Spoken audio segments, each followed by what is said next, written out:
Yeah, well, today I'm going to talk about Lilith again. Lilith.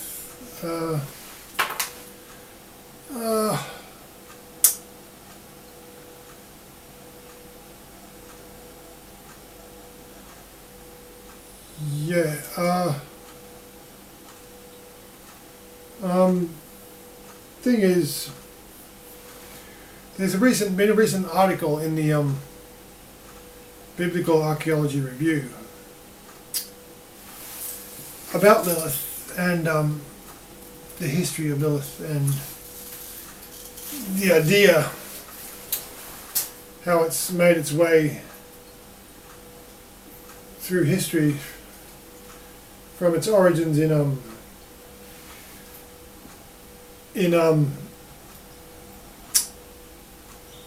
Sumerian mythology to its all these ins and outs, and to how it's made its way into pagan thinking and Jewish mythology in recent centuries. The thing about it is, I did a talk a few months ago on Lilith in the Bible, but because there's only one occurrence of the word in the Old Testament, and so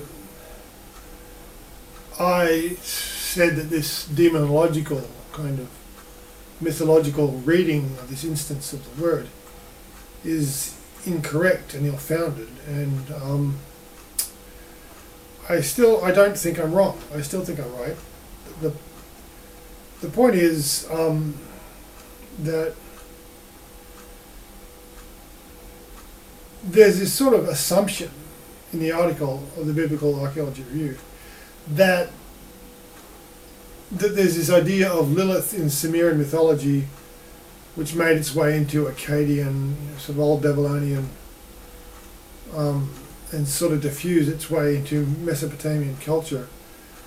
There's this idea that this Lilith idea must have somehow been part of the Bible milieu and must have been what Isaiah is talking about when he uses the word,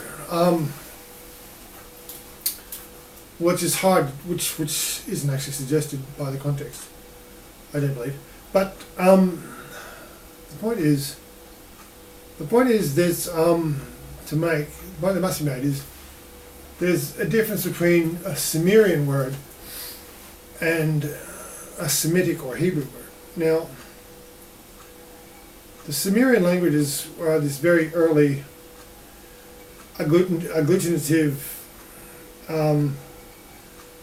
language, which is very ancient, which is found in city-states, early city-states in Mesopotamia. And the story of the Sumerians is that they were conquered by the Akkadians. Now, the Akkadians spoke what's generally considered the original Proto-Semitic language, or similar, where the earliest known Semitic language is called Akkadian, and historical figures like Sargon of Akkad you might have heard of from around 2400 BC. Sargon and his cohorts were a Semitic-speaking tribe which conquered Mesopotamia and conquered or put to tribute and military government the Sumerian city-states that were already there. Now, that's the story is cuneiform. The cuneiform writing, which is originally developed by the Sumerians for their agglutinative language, which was a good fit. But because of the structure of the Semitic languages, which is very different, And you might know a Semitic root word has three consonants, and because it's voiced differently depending on whether it's a verb or a noun or a participle, or depending on the tense of the verb, the vowels can be different. So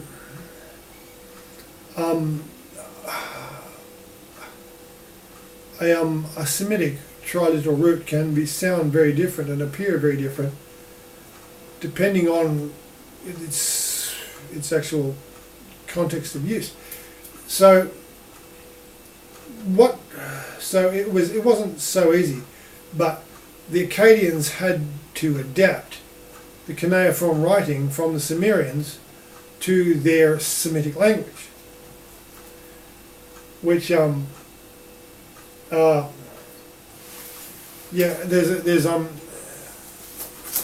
a long story to that, but there's different cuneiforms depending on the historical period and the people in power. Anyway, the thing is, Sumerian and Akkadian, or the Semitic languages, are very, very different, and they're almost as different as Chinese and English, and which gives me a good example to talk about, a good analogy to discuss the problem, because Lilith is a Sumerian word. It just happens to have, by coincidence, it happens to have three consonants, like a Semitic root, but that doesn't mean it's a Semitic root. Now, there is a Semitic root, Layla, which is like meaning night in Hebrew or Arabic or in other languages, Semitic local languages. The thing is,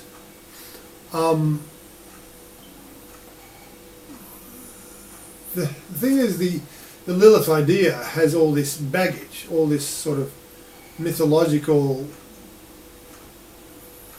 fictional, imaginary kind of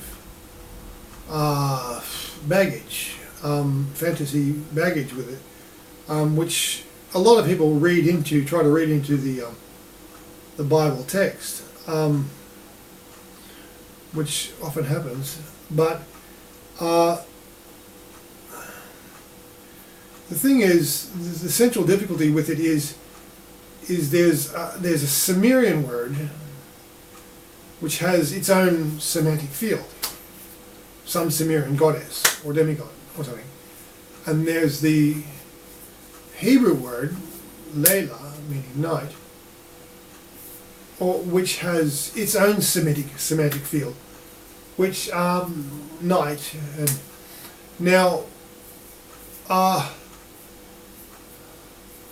good analogy is to talk about, like, for example, the Chinese word. There's a word in Chinese called gai, which is, I can't remember the intonation. There's a word in Chinese, gai, which means chicken. And there's a word in English, guy, which means it's informal. A man, a dude, a bloke, a guy. There's a guy in Chinese and there's a guy in English, but they just happen to sound the same. And guy, as a Chinese word, has a different semantic field to guy, the English word. Now, say somebody was translating an English text into French or Spanish or something, and he comes across the word guy. Now, if somebody suggested to him that the fact that there's a word guy in Chinese is somehow important to understand the passage, that would be a bit of a puzzle. I mean, a translation committee would question this, saying, guy is an English word, it's an English text, why is the actual Chinese meaning of the word relevant here. And yeah, that's what one does in translation. You have like an English text, say, and you assume the words have English meanings. Now, that's similar with the problem with Lilith. Is there's a Sumerian meaning, a Sumerian word with Sumerian meaning, or you can see it as a Hebrew word with a Hebrew meaning, which are different. Now, what some people do is they, for some reason, they assume that, say, the Chinese meaning of guy and the English meaning of guy are somehow both important, and they'll just conflate the two meanings. Now, how would you do that? You get an instance of the word guy in English and you translate it as chicken man. You just smash together the two different meanings and have chicken man. Oh, and you translate it in Spanish, say hombre de pollo or something. Now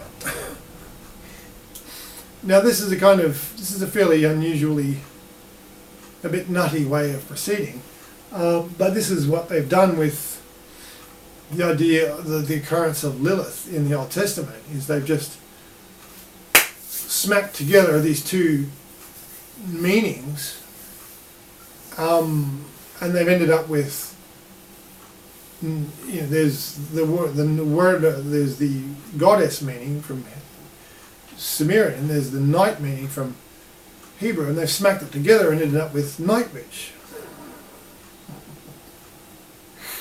which is like really not sound. It's not methodologically sound,